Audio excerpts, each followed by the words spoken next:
लाल button को दबाएं और नए भोजपुरी गाने पाएं। घंटी बजा के SBM म्यूजिक को अपना प्यार और आशीर्वाद जरूर दें।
भैया हाथ से गइलन हमरा भी ऐसे ने बुझात बा कुछ हो ना भौजाई तो एक नंबर बा।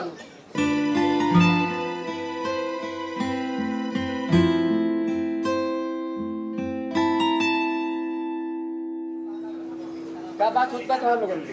कुछ ना भैया कुछ तो बा। ओ भैया ये लोग कहत रहलन कि भौजाई बन जेतिन तो बड़ा निक रहा। का यार कुछ भी अरे नइखे यार ऐसन कोनो बात ना बा। आवा बोल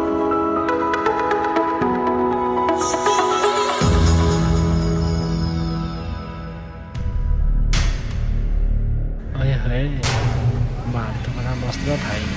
तो चल खा ले बोल यार। कहाँ जाता रहे?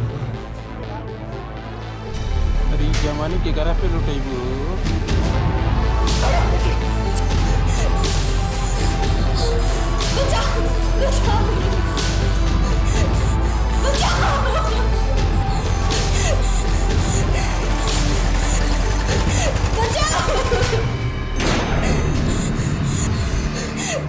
बचाओ बचाओ बचाओ बचाओ। कौन हो रहता है कबाब में हड्डी? हम नहीं तोहने के जैसन हवस के भेड़िया सब प्यार से कहने शेरे आजम गंगा।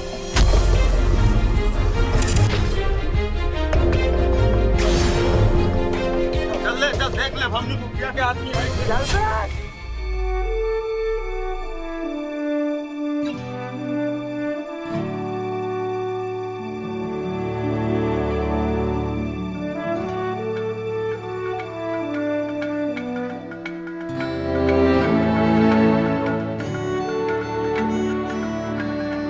रउआ इंसान ना फरिश्ता बनी, सही समय पे आके हमारी इज्जत बचाऊं।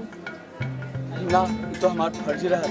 बुढ़िया माई की कृपा रहन रउआ हमार रखवाला बन के आई। सही बतावा तुम्हारा घर कहाँ बाटे और अपने बारे में भी हमरा के बतावा। माई बाबू के साया बचपन में उठ गई और हम एगो अनाथ बन।